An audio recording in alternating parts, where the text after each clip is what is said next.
নমস্কার, আপনারা দেখেন সময় কলকাতা। খেলা হবে নিয়ে রয়েছে আমি সৈকত। চোখ রাখবো খেলার খবরের দিকে। 2 ম্যাচ বাকি থাকতেই জয় অস্ট্রেলিয়ার। অ্যাডিলেডে তৃতীয় টেস্টে প্রথম ইনিংসের অ্যালেক্স ক্যারি সেঞ্চুরি সুবাদে 371 রান তোলে অস্ট্রেলিয়া। জবাবে প্রথম ইনিংসে 286 রানে অল আউট হয়ে যায় ইংল্যান্ড।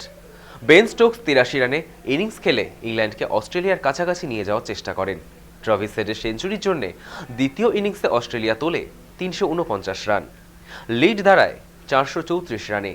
সেই অসাধ্য সাধনের চেষ্টায় ইংল্যান্ড থামল 352 রানে। চতুর্থ দিনের শেষে ইংল্যান্ডের স্কোর ছিল 6 উইকেটে 207 রান।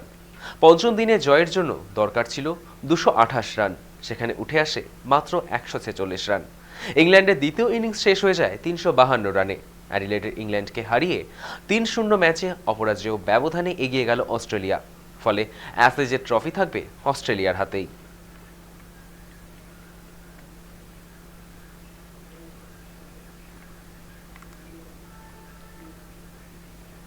শনিবার টি-20 বিশ্বকাপ থেকে শুভমান গিলকে বাদ দেওয়ার সিদ্ধান্তের কথা জানিয়েছে বিসিসিআই বোর্ড।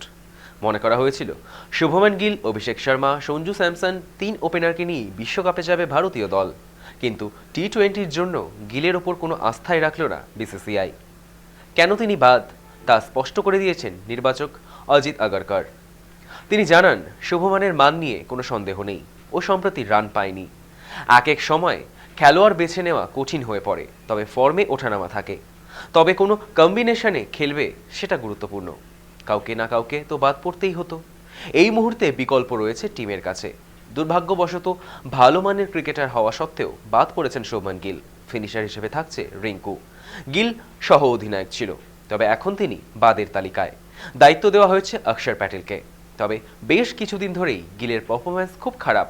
প্রোটিয়াদের বিরুদ্ধে টি-20 সিরিজে 3 ম্যাচে তার রান মাত্র 32, গড় 10.66, স্ট্রাইক রেট 103.22, ককটে 4, মুলানপুরে 0।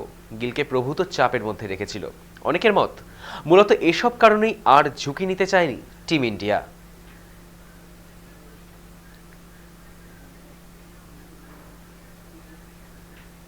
বহুদিন দলে সুযোগ পাচ্ছিলেন না।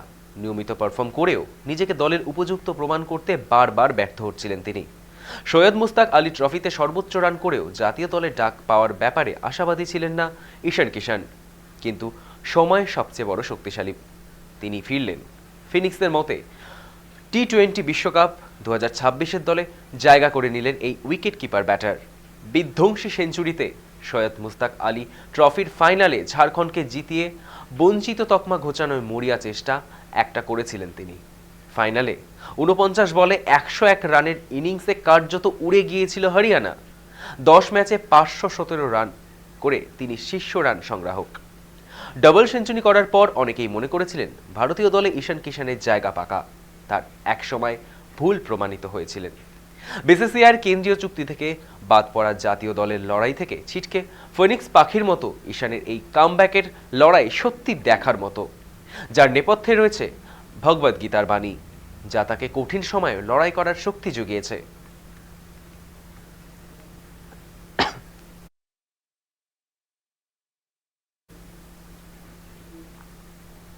কয়েকদিন আগে পর্যন্ত তিনি ছিলেন সহ অধিনায়ক, অথচ রাতারাতি টি-20 বিশ্বকাপ দল থেকে বাদ পড়ে গেলেন শুভমান গিল, যা বিশ্বাস করতে কষ্ট হচ্ছে অনেক ক্রিকেট প্রেমীদের।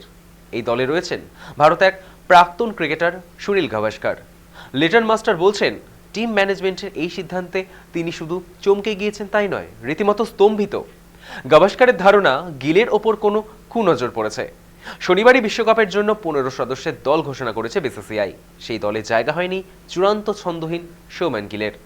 গাভাস্কার বলছেন, শুভমান ক্লাসি প্লেয়ার, কয়েকটা ম্যাচে রান পায়নি ঠিকই, কিন্তু ক্লাসটাই আসল। ফর্ম তো সাময়িক। এমনকি গিলের পাশে দাঁড়িয়ে তার খারাপ ফর্মের জন্য সাফাইও দিয়েছেন লিটন মাস্টার। যদিও টিম ম্যানেজমেন্ট বলছে ফর্মের কারণে বাদ পড়েনি গিল, টিম কম্বিনেশনের জন্য বাদ পড়েছেন। যদিও সানি কিছুটা কুসংস্কার বশত মনে করেছেন হয়তো গিলের কারো নজর লেগেছে।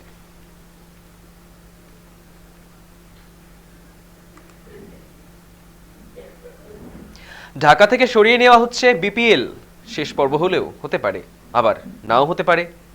সামনে নির্বাচন, ফলে রাজধানীতে ক্রিকেটারদের নিরাপত্তা নিয়ে প্রশ্ন রয়েছে। 26শে ডিসেম্বর থেকে সিলেটে বাংলাদেশ প্রিমিয়ার লিগ শুরু হওয়ার কথা ছিল। তা নিয়ে আশঙ্কা তৈরি হয়েছে। নিরাপত্তা নিয়ে সমস্যার জন্য বিপিএল এর উদ্বোধনী অনুষ্ঠান বাতিল করা হয়েছে। বাংলাদেশ ক্রিকেট বোর্ডের সহ সভাপতি সাখাওয়াত হোসেন বলেন, মাঠ প্রস্তুত, তারাও প্রস্তুত, কোনো সমস্যাই নেই। তারা নাকি নিরাপত্তা বাহিনীর সঙ্গে নিয়মিত যোগাযোগ রেখে চলেছেন। এদিকে বাংলাদেশের ঘরোয়া ক্রিকেটও বন্ধের মুখে। দেশের ৭৭টা প্রথম শ্রেণীর ক্লাবের মধ্যে ৪৫টি ঘরোয়া ক্রিকেট বয়কট করেছে। সব মিলিয়ে চরম অনিশ্চয়তার মুখে বাংলাদেশ ক্রিকেট।